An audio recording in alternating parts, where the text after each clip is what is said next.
नमस्कार मित्रों, मैं प्रेरणा शर्मा आज आपके सामने एक महान और शक्तिशाली क्षत्रिय शासक पृथ्वीराज चौहान की जीवनी प्रस्तुत करना चाहती हूँ। आशा है आपको अवश्य पसंद आएगी।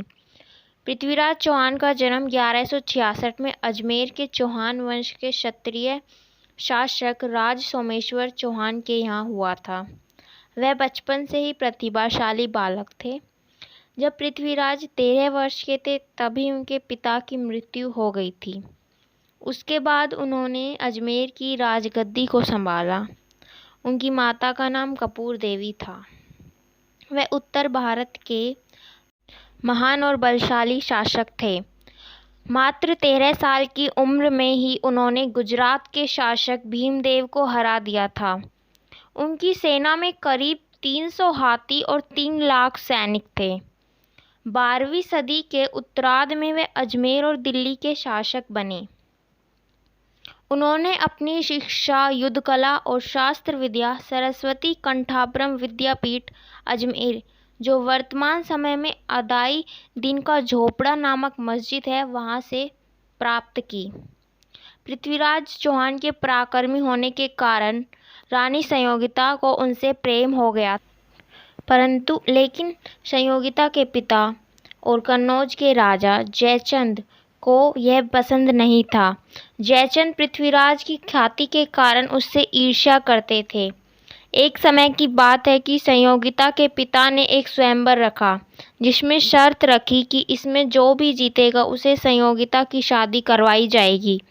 उस स्वयंवर में उन्होंने पृथ्वीराज चौहान को नहीं बुलाया और पृथ्वीराज की प्रतिमा द्वार के बाहर द्वारपाल की तरह रखवा दी। परंतु संयोगिता ने अपने मित्र के पति की सहायता से उन्हें स्वयंवर में आके उनका अपहरण करने का निमंत्रण दिया और संयोगिता की सहमति से पृथ्वीराज ने उनका अपहरण किया। जब यह बात संयोगिता के पिता को पता चली तो उन्हें बहुत बुरा लगा। उसके बाद संयोगिता और पृथ्वीराज का विवाह धूमधाम से दिल्ली में किया गया। परंतु दूसरी ही तरफ जयचंद के दिल में प्रतिशोध की ज्वाला भभक रही थी। इसलिए उन्होंने शहाबुद्दीन महमूदुद्दीन गौरी से संधि करने की सोची। शहाबुद्दीन गौरी गजनी का शासक था और वह पृथ्वीराज चौहान का दुश्मन भी था।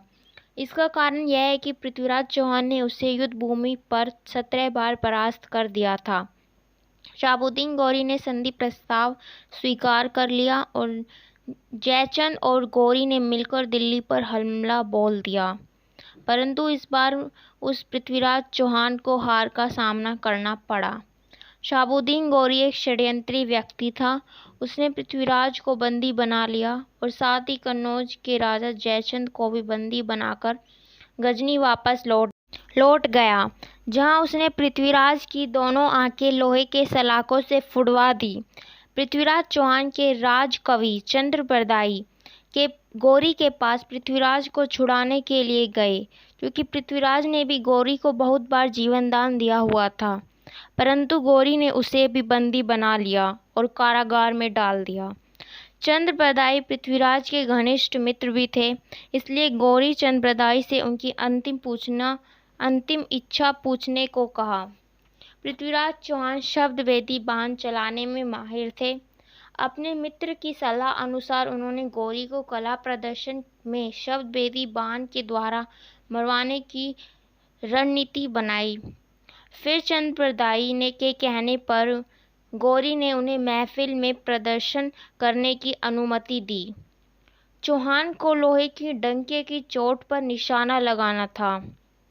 निशाना लगाने से पहले चंद्रबरदाई ने एक श्लोक कहा। 4 बांस 24 गज अंगुल अष्ट प्रमाण, ता ऊपर सुल्तान है मत चूके चौहान। श्लोक की प्रशंसा करते हुए गौरी ने शाबाश कहा और तभी पृथ्वीराज ने गौरी की मुख की ध्वनि से उन पर शब्द बेंदी बाण चला दिया, जो सीधा गौरी के सीने में जा लगा और फिर पृथ्वीराज और चंद्रबरदाई ने भी एक दूसरे की हत्या कर दी। मित्रों, इससे पता चलता है कि पृथ्वीराज चौहान कितने स्वाभिमानी योद्धा थे। अपनी स्वाभिमान की रक्षा के लिए उन्होंने स्वयं ही अपने प्राण ले लिए। वहीं दूसरी तरफ यह सूचना जब संयोगिता को मिली तो उन्होंने भी जौहर कर अपने प्राण त्याग दिए। उस दिन 4 मौतें हुई थी, एक शत्रु की, एक शासक की, एक मित्र की जिसने अपने मित्र का अंतिम समय तक साथ दिया, और एक प्रेमी पत्नी की।